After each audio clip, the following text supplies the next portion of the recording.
Martineau. L'opinion populaire. Cube Radio. Cube Radio. En direct à LCN. Richard Martineau dans son studio à Cube Radio. Salut Richard. Salut, bonjour. Mon nom est Richard Martineau. Je suis président du syndicat des chroniqueurs. J'aimerais parler à mes camarades comme Mario Dumont et Emmanuel Latraverse. Là. Arrêtez avec les gros arguments puis tout ça. Là. Faites rien que répondre oui ou non. Là. Tu sais, quand l'animateur vous demande « Es-tu d'accord avec telle affaire, Mario? » Mario répond oui ou non, c'est tout. Après ça, s'il te demande pourquoi tu es d'accord, tu n'es pas d'accord avec ça, dis je suis pas d'accord parce que je trouve que ça n'a pas de bon sens. C'est tout. Autrement dit, on fait le minimum. Là, comme c'est ça. Le strict minimum, puis après ça, bonjour, bonsoir, puis allez-vous-en. Pas besoin. Non, mais vraiment, là, le président le président du syndicat des Colbleu de Québec. Écoute, moi, là, tu sais, le stéréotype là, du fonctionnaire puis du col bleu paresseux qui se pogne le beigne, là, tu sais, j'essaie de lutter contre ça. On essaie tous, là, mais tu sais, d'un côté, tu vois les fonctionnaires fédéraux qui disent, nous autres, on se plaint parce qu'on veut nous envoyer 3 jours semaine au bureau, puis de l'autre côté, ce col bleu-là qui dit, ralentissez, faites le moins possible. Aidez-nous à vous aider, les fonctionnaires d'école bleue. Là, on veut bien là, lutter contre ces stéréotypes-là, mais Christy, vous vous tirez dans le pied vous-même. Là. Ça n'a pas de sens quand même. Là. C'est une joke. Effectivement, et c'en était toute une que tu viens de nous faire. Richard, 2 histoires ce matin qui nous montrent que le système de santé, selon toi, est complètement déglingué. C'est épouvantable. Deuxième sujet maintenant. T'appliques ce que tu viens de dire. T'en fais le minimum.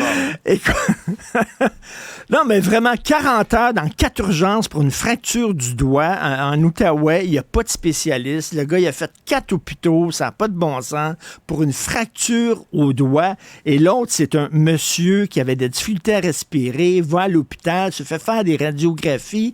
Son médecin de famille oublie de regarder les résultats des radiographies.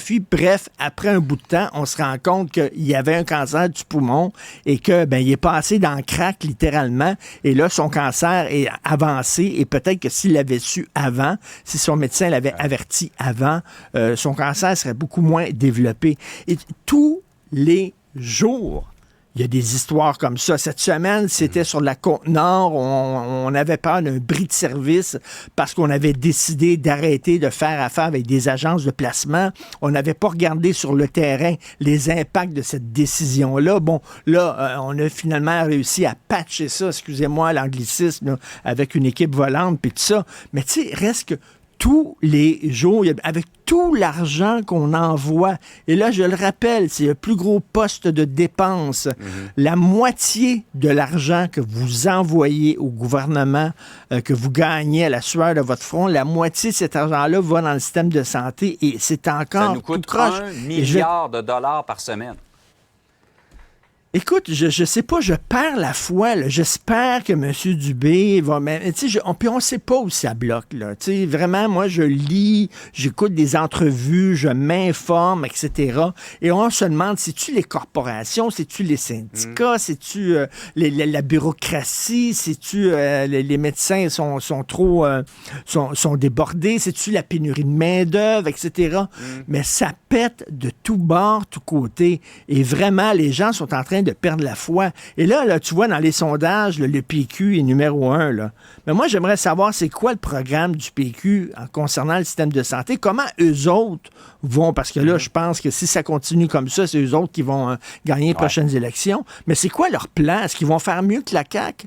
Parce qu'on en a vu des gouvernements passer. On a essayé là, toutes sortes de ministres. On a pris des médecins comme ministres. Ça n'a pas marché. On a pris des gestionnaires comme ministres. Ça n'a pas marché. On a changé de gouvernement libéral, péquiste, etc. Ça n'a pas fonctionné. C'est où le maudit problème? Comment ça se fait que ça fonctionne ailleurs et pas ici? Et ailleurs, dans les autres provinces, c'est quand même mieux qu'ici au Québec. Bref, écoute, là, une fracture au doigt, m'ont dit. Puis le gars, il doit faire 4 hôpitaux. On a un système de santé qui est digne d'un pays en voie de développement avec tout l'argent qu'on envoie. Ça n'a pas de sens. Par ailleurs, Richard, il n'y aura pas d'accusation finalement contre Adil Sharkawi pour un discours que plusieurs ont qualifié de haineux. Rappelons-le, un discours en octobre dernier où il disait pas qu'il encourageait les gens à tuer les ennemis de Gaza, mais il voulait que Dieu les tue. Oui, écoute, ô Dieu, charge-toi des sionistes agresseurs, charge-toi des ennemis de Gaza, dénombre-les un par un et tue-les à long terme et n'exclus aucun d'eux. OK, là, on dit il n'a pas visé une communauté en particulier. Il n'a pas dit « Ô Dieu, tue les Juifs ». Il a dit « Charge-toi des sionistes agresseurs ». Je m'excuse, là. Mettons s'il y a un nationaliste d'extrême droite, complètement crinqué au Québec, qui dit « Ô Dieu, charge-toi des ennemis du Québec ». Je pense que la communauté anglophone aurait peur. Tu sais, quelqu'un dit « Ô Dieu, tue les ennemis du Québec ». Je pense que la communauté anglophone dirait, ben c'est de nous qui parle. Il ne nous a peut-être pas nommés, mais les ennemis du Québec, dans la tête d'une extrême droite nationaliste, ça devrait être les Anglais qui vivent ici. Je veux dire, à un moment donné, et cet homme-là a une historique aussi, là. Si on regarde les propos qu'il tient régulièrement, c'est pas la première fois. On sait qu'il y avait de graves accusations qui étaient portées contre lui. On disait qu'il avait fomenté un complot terroriste à Montréal, et finalement, c'est tombé parce que le SCRS a décidé de pas déposer une preuve parce qu'ils auraient en même temps dévoilé leur méthode d'enquête. Ils auraient peut-être pu dévoiler l'identité de leur informateur. Donc, ils ont décidé, on se retire, et ça, c'est tombé, mais il n'a pas été déclaré innocent et tout ça. Je veux dire, il y a une historique. Et qui disent, est-ce que tu as le droit de dire ô Dieu, tue-les un à un, quel que soit le... OK, il n'y a peut-être pas nommé une communauté. Quand tu te sers de la religion, tu bénéficies d'une liberté absolument fondamentale. Ben c'est ça. Et le Bloc québécois lutte depuis un bon bout de temps là-dessus. Il y a une exemption en disant tu as le droit, un discours haineux, tu as le droit si c'est le couvert de la religion et si tu prouves que ta foi est de bonne foi, que ta croyance est de bonne foi. Ouais. Ça ne tient pas la route. Vraiment. La bonne nouvelle là-dedans, c'est que je suis sûr que les agents du SCRS l'ont à l'œil et surveillent quand même vraiment ce qu'il dit, ce qu'il fait. Mais bref, une décision assez particulière du DPCP. On va certainement regarder de près également les changements apportés au code criminel. Richard, je te souhaite une bonne fin de semaine et surtout, fais-en pas plus que nécessaire. Juste le strict minimum. Oh non. La prochaine fois, c'est oui et non. C'est tout ce que je dis. Ça va durer 15 secondes. Salut. Salut. Bye.